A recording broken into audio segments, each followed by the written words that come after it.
alam at hindi nakita ng dating Special Disbursing Officer na si Gina Acosta kung paano ginastos ang confidential funds ng Office of the Vice President. Yan din ang sagot niya nang matanong tungkol sa Confi funds ng Davao. Nasa frontline ng balitang yan, si Mayan Los Baños. 250,000 pesos kay Don Piang, tig 150,000 pesos kina May Pamana at Shane Ngit-Ngit, habang tig 100,000 pesos naman para kina Antonio Pagong, Timon Andrew Pusa at Suniso Belat. Yan ang mga nasa resibo acknowledgement receipts ng confidential funds ni Vice President Sara Duterte. Sa impeachment court, tinanong tungkol dyan si dating OVP Special Disbursing Officer Gina Acosta. Si Acosta naman, itinuro sa Security Officer Colonel Dante Lachica na siyang pinagbigyan niya ng Confi funds, alinsunod daw sa utos ni VP Sara. Tanong ng prosekusyon, nakita ba ni Acosta na iniabot ni Lachica ang pera sa mga pangalang nasa resibo, gaya na lang ni Pagong? Hindi ko siya nakita, Your Honor, kasi wala po ako doon sa ground. Siya po ang nag-implement, Your Honor. O di kaya ni Pusa? Hindi ko po, kasi wala ako doon, Your Wala po Honor. kayo doon. Disburse ko lang sa kanya ang pera. Siya po ang nag-implement. Tinanong naman daw ni Acosta sila Chica kung legit ang mga pangalang nasa resibo. Ang sagot daw sa kanya, Those are sensitive matters, sensitive operation po, Ma'am Gina. Confidential po yun. isa pang tanong ni Attorney Amando Ligutan, hindi raw ba nagtaka si Acosta na sa loob lang ng 11 days ay naubos agad ang 125 million pesos na Confi funds? Muli, itinuro nito sila Chica. At sila Chica rin nga ulit ang itinuro ni Acosta nang tanungin siya kung bakit walang resibo ang mga biniling gamot at supplies na umabot sa 75 million pesos. Hindi po ba obligasyon mo as the SDO na alamin at protektahan ang bawat sentimo ng pera ng taong bayan? Manifestation, when asked that question, the witness uminom po ng tubig. Nag-verify po ako kay Security Officer Colonel Lachica, Your Honor. Yun po ang pamamaraan ko. Yun po ang way ko na para malaman ko kung yun po ang pinaggastahan ni Colonel Lachica, Your Honor. Kasi siya po ang may alam. Siya po ang nag-implement sa mga project po sa confidential operation or activities, Your Honor. Kahit ilang beses itinuro ni Acosta sila Chica, wala raw siyang patunay na ibinigay niya nga kay La Chica ang 125 million pesos na Confi funds. Kapag kasi nakapagsumiti na raw ng accomplishment report si Acosta, ay kinukuha na ni La Chica ang resibong patunay na naibigay sa kanya ang pera. Hindi ba ito isang scam o tahasang panlililag sa Argumentative, pera ng Your taong Honor. bayan? Not only argumentative, but kindly use appropriate language as well inside this court. Your Honor, may we move to strike that last question, Your Honor, for being impertinent, Your Honor. It's very much pertinent. I tend to agree with counsel for the respondent. The word scam is stricken from the record. It did not come from the witness's mouth. Sa isang punto, gumamit din ng salitang modus operandi si Attorney Ligutan dahil ang ginagawa raw sa confidential funds ng OVP ay siya ring sistema sa paghawak umano ng confidential funds sa Davao City. Si Acosta rin daw ang SDO noong panahong Davao City Mayor pa, si VP Sara. Yun nga lang, nang tanungin si Acosta tungkol sa Confi funds sa Davao, sabi niya, I will have to recall, Your Honor, kay Ito yung modus operandi nyo, ibibigay yung pera sa isang security officer, hindi banded, tsaka babawiin, sinasabi mo, ng pinagbigyan ng pera. It's misleading because there's no the witness testified that she does not remember. No? Counsel, we both know modus has a secondary and double meaning. You can always use, is this the standard operating procedure that you followed when you were SDO and under the OVP? Opo, Your Honor. Opo. by the Kung sa tanong ng prosekusyon hindi maalala ni Acosta ang pag-liquidate sa Davao City, nakakasagot naman siya nung defense team ang nagtatanong sa kanya. no notice of suspension issued by the Commission on Audit against you, correct? When you were Wala. and there's no notice of suspension issued against then Mayor Sara Duterte, correct? Wala po.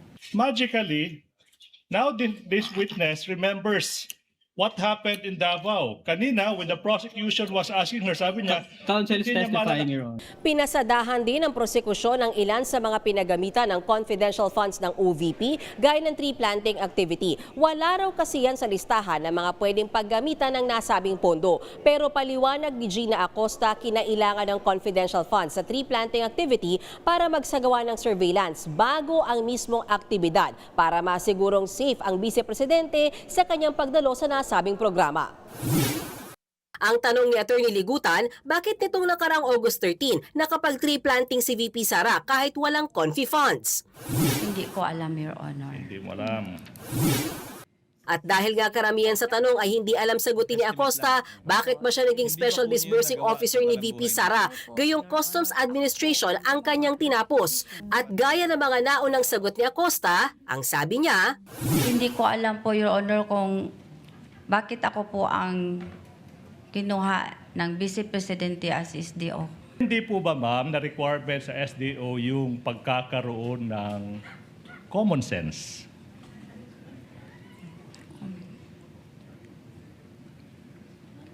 Anong ibig sabihin, Your Honor? Oy, napakaklaro ng tanong ko. Pero hindi po ba, bilang SDO, at least naman lang, ma'am, required na yung SDO na pinipili ng isang Vice President, may common sense. May utak po ako, Your Honor. Yes, ma'am. nagbabalita mula sa Frontline, Mean Los Baños, News 5. Tila napikon ang ilang senator judges sa anilay templated na sagot ng testigong si Gina Acosta kaugnay ng confidential funds ni Vice President Sara Duterte. Naiyak naman si Acosta nang maging personal na ang itinanong sa kanya. Sa Frontline ng balitang yan, si Marian Enriquez. I'm sorry to each one of you. I'm sorry po. Kalagitnaan ng pagtatanong ng Senator Judges sa testigong si Gina Acosta, ang dating Special Disbursing Officer ni Vice President Sara Duterte, naiyak si Acosta. Panay din ang kanyang sorry sa loob ng impeachment court. Bago ang eksenang yan, si Senator Judge Amy Marcos ang nagtatanong. May pagkakataon ba na hinawakan yung pera ni VP Sara? Wala, ma'am. At nakita man lang kahit isang sentimo nung pera ni VP? Wala, ma'am. Pwede mo bang sabihin o alam kung kinuha, inangkin, inagaw ni kahit isang sentimo nitong confidential funds na to? Hindi ko nakita, ma'am. Sa huling tanong ni Senator Judge Amy, dito na naging emosyonal ang testigo. Kumusta yung asawa ninyo na binisita ninyo? Alam ko undergoing treatment sa Davao. I'm sorry. I'm sorry also, pinagdadasal Pakaila ko, namin ma. siya. I'm sorry. Kaya pinainom muna ng tubig si Acosta bago ipagpatuloy ang susunod na pagtatanong. Bago ang eksenang yan, tila napikon naman ang ilang Senator Judges sa mga anilay paulit-ulit na sagot ni Acosta. Gaya na lang ni Senator Judge Tito Soto na tinatanong kung paano naisagawa ng Office of the Vice President ang 132 activities nationwide gamit ang confidential funds in 11 days. Hindi ko yan masabi lang. Si Colonel Lachica po, ay siya po ang itinalaga na Security Officer, Your Honor, ng Office of the Vice President. Ay siya po ang aming Commanding Chief, Your Honor, for the BPSPG, Your Honor. Ay, ayoko na marinig yung template, Mr. President. Thank you. Si Senator Judge Ping Lacson naman, dismayado rin kung paano sumagot si Acosta sa usapin ng mga resibo. Sa oras ko, sige, maraming salamat. Wala akong makuha sagot. Habang si Senator Judge Raffy Tulfo, pinapili si Acosta. Siya raw ba ay smart, average o stupid? Sagot ni Acosta, average lang siya. Kaya ipinunto ni Senator Raffy, nag-react ba siya sa mga pangalan ng resibo sa Confi funds? So if you're a normal or average person, papalag ka na naman. Teka muna, Colonel, bakit ganito? Bastusan na to, lokohan to. Yung iba-ibang mga pangalan pero isa lang po yung pirma. Hindi ako nagtaka. At ang sagot naman niya sa akin, Ma'am Gina, those are sensitive information, Ma'am Gina. At saka, in nature po yun. Belta pa ni Senator Raffy, You are stupid in the name of blind loyalty. Po yun. Naging stupido kayo sa ngalan ng isang tinatawag na blind loyalty. Nakapikit kung ano yung sinasabi sa iyo ng nakakataas, sinusunod mo na lang. Stupido ka pa rin, pero in the name of blind loyalty. Would you agree? Dili ko maintindihan, Your Honor. I'm sorry. nang si Presiding Officer Cheese Escudero naman ang nagtanong, nagpaikot-ikot ang sagutan. Pero sa huling inamin ni Acosta na si Security Officer Colonel Raymond Dante Lachica ang nag-disburse ng pera at hindi siya. Yan ay kahit pa nakasaad sa Joint Circular ng Commission on Audit na bawal i-transfer ang CONFI funds mula sa isang accountable official sa ibang opisyal. Implementation na kanina nyo pa po sinasabi, kasama doon, kasama sa pag-implement ang pag-disburse ng pera. Kaya nag-implement na siya, Your Honor. Di ko na alam, Your Honor, kung paano po niya ang mga tao, Your Honor. Hindi ko po tinatanong kung paano niya binayaran. Ang sinasabi ko po, siya yung nagbayad ng pera, siya yung nag-disburse ng pera sa iba't ibang pinagbigyan niya. Walang napunta sa kanya. Siya po ang nagbayad, Your Honor. Walang napunta sa kanya. Sa kauna-unahang interjection, kinumpronta naman ni Senator Lito Lapid si Acosta. Kaugnayan sa kaapelyido niyang si John A. Lapid na tumanggap umano ng CONFI funds. Sabi po kasi ng tatay ko, basta Lapid kamag-anak ko. Your Honor, yung mga documents po na yan ay galing po sa security officer, Your Honor, na si Colonel Lachica, Your Honor. Itinalaga po ni Vice President, Your Honor. Kaya po ako, nag-rely po ako, Your Honor, sa kanya. Ganyan din ang tanong ni Senator Risa Hontiveros na may kaapelyidong Clarice Hontiveros. Isa pang napansin niya, coincidence lang daw ba na natanggap nito ang bayad sa parehong petsa ng kaarawan ng senadora? Sagot ni Acosta, sinabi raw ni Lachica na confidential in nature ang impormasyong ito. Kaya heto ang mabigat na tanong ng senadora. Okay lang ba sa inyo na kayo ang mapaparusahan sa desisyon ng iba? Kasi ako po ang accountable officer, ma'am. So okay lang po sa inyo, kayo po ang sasalo ng sisi ng iba. Fair ba yon? Kayo po ang mapaparusahan? Alam ko po, ma'am, na alam po ni Ma'am Vice President Sara Duterte ang ginagawa niya. Nagbabalita mula sa Frontline, Marian Enriquez, News 5.